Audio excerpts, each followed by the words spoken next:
écoutez, c'est bien fait, vous l'avez cherché, vous le dites. Bon, le 1er décembre 2018, il fallait pas lâcher, voisins et tout, il fallait pas rentrer chez vous tranquillement, et décembre 2018, il fallait pas lever le blocage de Rungis. Hein. Mais le blocage de Rungis, il faut aller le lever, hein, pour le petit Noël, les petits commerçants, nana. Et ben non, démerdez-vous. Mais ils ont ramené des blindés. Ils ont ramené la répression. Tu parles pas de la répression. Arrête, ça suffit. Ça suffit, c'est en 2018 qu'il fallait faire vos choix. Bon, après en 2020, quand il y a eu le confinement, il fallait agir, vous n'avez pas agi.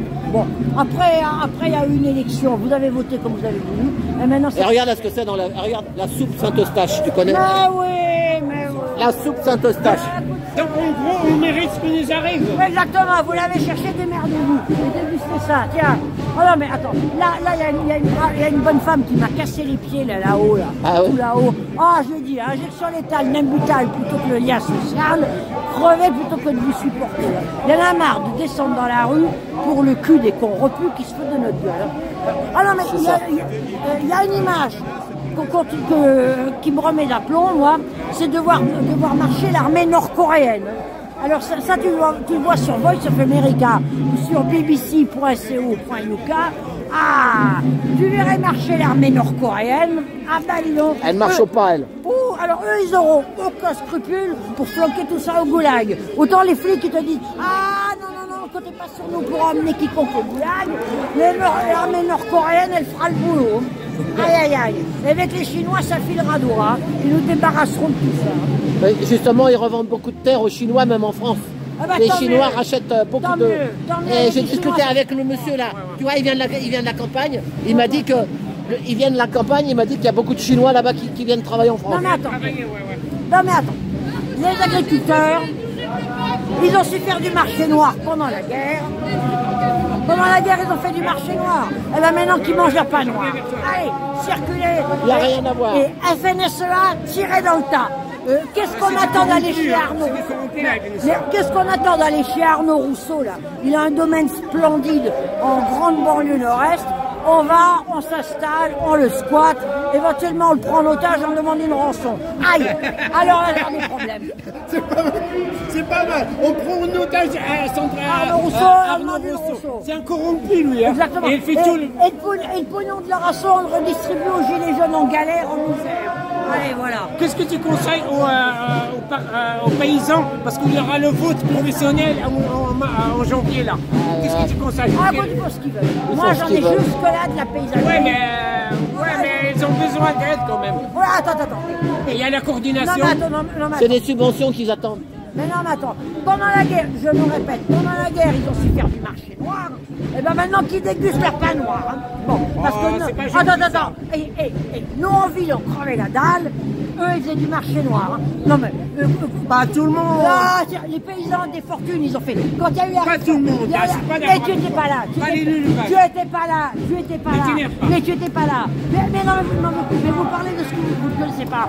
Que quand il y a eu la réforme monétaire, là, le passage au nouveau franc, les pauvres paysans, on les a vus arriver avec des lessiveuses de billets, ils n'arrivaient pas à poser le couvercle, à fermer le couvercle, il fallait que le plus gros fessier du village s'assoie sur le couvercle pour qu'ils arrivaient à fermer la lessiveuse. Et c'était pas les paysans les plus riches de France. Les paysans ne les plaignent pas, c'est des affameurs du peuple. Et comment tu expliques qu'il y a deux paysans qui se suicident par jour? Ah bah écoute, ils mangent leur pain noir. Après le marché. C'est les petits, il faut crever les petits déjà. Les petits, les moyens. Non mais attends, au bout d'un moment, il y a un retour de boomerang. Hein. Bon, il y a un retour de boomerang. Et les paysans, c'est pas des anges. C'est pas des anges, et loin de ça. Le monde paysan, il n'est pas clair. Hein. La Confédération, les grandes brasseries. La Confédération paysanne, elle est d'extrême droite. Hein. Elles sont d'extrême droite. Hein. Ah oui. Non mais attends, les grandes brasseries ici, les grandes brasseries, ce sont des riches paysans qui tiennent les prix. Saint-Eustache. Évidemment que il faut venir les cousins pauvres, les cousines pauvres, et crois-moi que le riche paysan, il sait bien exploiter les cousines et les cousins pauvres. Hein. C'est pas joli. Hein. C'est pas beau. Hein. Ils sont sacrément esclavagistes et même entre eux, hein, les paysans. C'est un milieu qui est pas beau du tout. Hein.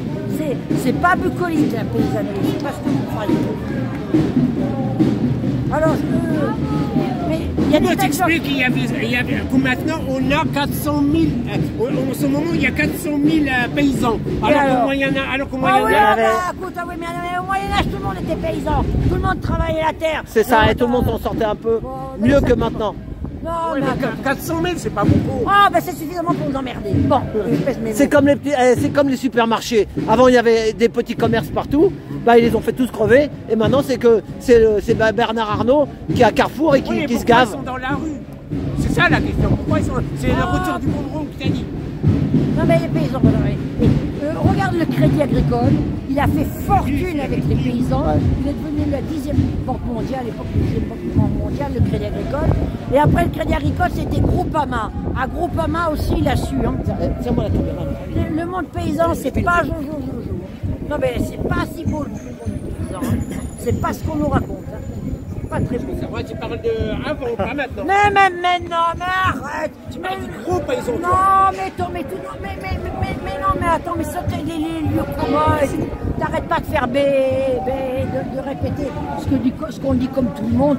Et tu évites d'aller sur le terrain, de les voir et de les entendre. C'est pas jojo. Hein. C'est pas jojo. Je dis, tu les verrais dans les brasseries, dans les restaurants, que ce soit à Paris ou dans les grandes villes. Qu'est-ce qu'ils savent exploiter les cousins pauvres de la famille, hein. Non, mais les paysans, ils sont mauvais. Et tu relis La Terre de Zola, ça m'a pris une ride. Et tu relis certains romans de Mauriac sur la paysannerie, c'est pas beau. Ce qu'ils se font entre eux au sein des familles, c'est horrible, abominable. Déjà dans le roman de Renard, tout le monde s'étonnait du comportement des paysans, c'est... Bon. De toute façon, si on remonte, il y a très longtemps que nous avons une agriculture aberrante. La charrue, c'est une aberration. La charrue, tracer des sillons, c'est une aberration. Ça stérilise le sol. Normalement, Le marché. on fait un trou, on plante ce qu'on a planté et on remet la terre, on remet l'humus. Ça, c'est une technique qui respecte la terre. Alors que la charrue et le sillon, ça fait progresser le désert. C'est tout. Donc il y a un moment qu'on est parti en vrille, il y a très longtemps. Il y a très longtemps qu'on est parti en vrille. Bon, et maintenant, bon, je sais que je vais passer à nouveau pour folle dingue. C'est pour ça que j'évite. Ah non, mais moi, je reste dans ma bulle, dans mon monde. Je reste dans ma bulle, dans mon monde. Et l'humanité, mais qu'elle crève. Mais non, c'est pas vrai parce que moi, les commentaires, ils sont contents quand tu parles. Mais Hein. j'en ai rien à foutre. Eh ben, ils te disent pas que t'es quoi que ce soit. T'es pas folle dingue, hein. T'es réaliste et conscientisé. T'as pas vu la bonne femme qui, rue Montorgueil, me volait dans les plumes? Ah ouais, mais parce qu'elle est dans le brouillard. Elle était dans le brouillard, elle était verrouillée de l'intérieur. Elle est verrouillée de l'intérieur. Non, mais attends, de toute façon. Manipulé, ouais. Non, mais de toute façon, la population, c'est litron, chichon, cacheton. Alors c'est pour ça qu'elles sont dans un état. Puis il y en a qui pensent qu'à leur gueule, toi tu penses au bien commun. Il y en a, ils pensent qu'à leur gueule en fait. Hein, ils pensent qu'à leurs vacances, leur appartement à 2 millions d'euros là dans le Marais là. 2 millions d'euros, là regarde, ils sont là, regarde, avec les chiens. Voilà. Enfin, merci Florent. C'est pas si simple. Parce que parmi ceux qui font les malins, là, quelquefois on les retrouve à côté de nos poubelles. Hein.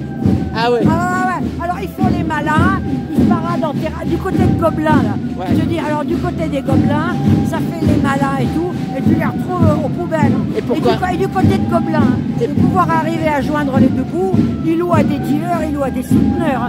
Et même un agent immobilier très chic, très jeune, un Français, qu'importe si les loyers sont payés. Alors, les problèmes à Gobelins, ça ne vient pas des bailleurs sociaux, ça vient des bailleurs privés qui louent à des dealers de cocaïne, des dealers de hashish, des souteneurs et des Gobelins et ceux qui font le tapin.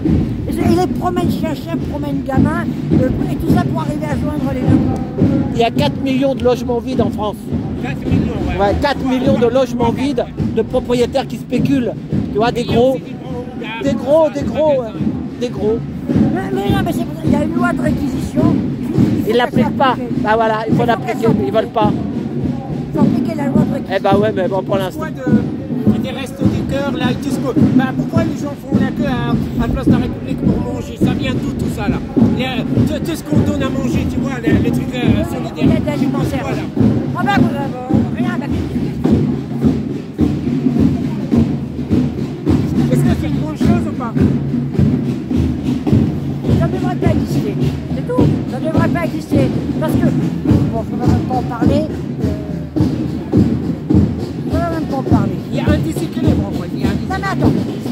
s'organisait, on est aux portes de Rungis, si on s'organisait, on irait à Rungis, on récupérait les invendus, ce serait la fête au village et nous inviterions les touristes. Et on n'aurait pas besoin de cette aide alimentaire sous Saint-Eustache, non pas subvention, et ils nous filent des rogatons. L'aide alimentaire, c'est dégradant. Alors, Ouais, c'est des millions pour la personne qui la reçoit. Ouais. exactement. Non mais Bastamag, en 2019 déjà, avait écrit un film là-dessus, que c'était une violence sociale et psychologique, que les gens mangeaient déséquilibré, parce que l'aide alimentaire, c'est une alimentation déséquilibrée, donc ça crée un problème de santé publique. Tu cherches les archives de Bastamag 2019, peut-être entre-temps ils avaient fait des choses très très bien, et ils placardaient ça partout dans Nanterre. Dans Nanterre, ils placardaient ça. Mais ça continue. Tu verrais l'exhibitionnisme à Saint-Eustache. Alors, si vous voulez rigoler, Saint-Eustache, vous allez demain à la messe du souvenir de la charcuterie française. La charcuterie. À quelle heure? En fin d'après-midi. Alors, c'est la Confédération des charcutiers. Ils accueillent les nouveaux charcutiers.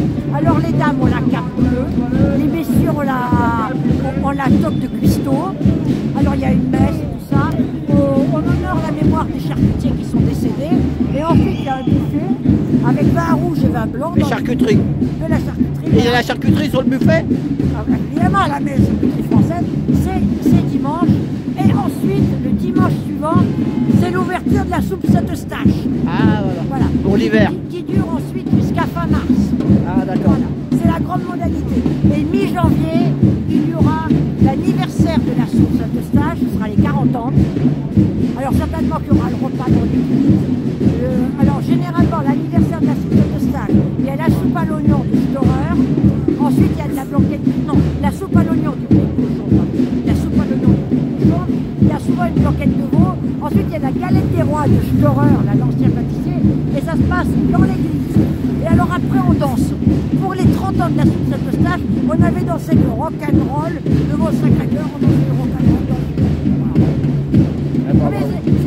C'est la façon des églises du Moyen-Âge, c'était vivant, quoi. Au Moyen-Âge, les églises étaient des lieux de vie. Voilà, c'est ça. Ouais, comme les marchés, ouais. Ouais, mais pourquoi à l'ordre mondial ils veulent les éradiquer, les églises? Même les petits marchés, là, les marchés. Non, ils veulent pas d'église. Vous remarquez que les marchés hebdomadaires, ça commence à. On les a levés un par un, là. Non, au contraire, on en crée. On en crée les marchés? On en crée. Parce que c'est un lien social. C'est un lien social. Oui, enfin bon. Il faut avoir les moyens. Ouais, mais c'est quand même pas bon. Enfin, si vous voulez, demain, c'est à Saint-Eustache, le coup d'envoi de la mondanité. Et la tradition de l'église Saint-Eustache, l'église Saint-Eustache.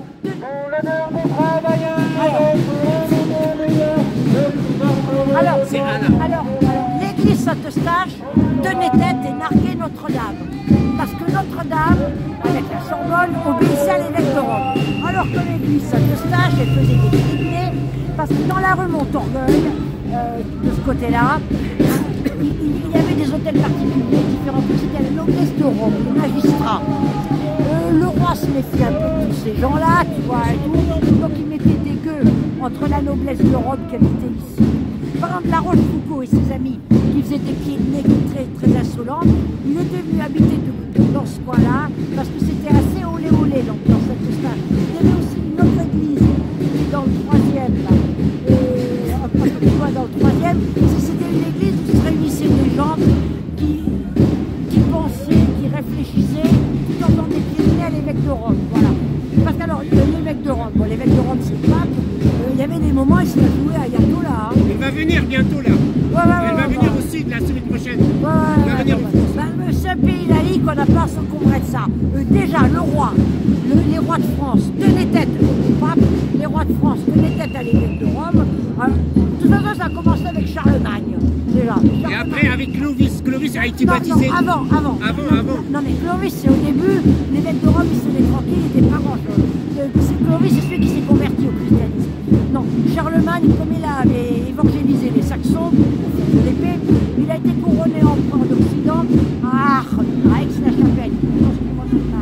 Il était empereur d'Occident. Bon, Charlemagne, c'était un rôle de la star. Et de temps en temps, l'évêque de Rome faisait la leçon, ça a continué avec Philippe le Bel, Philippe Auguste, ça a culminé avec Louis XIV, le gallicanisme. Le roi royaume de France s'est bâti en tenant tête à l'évêque de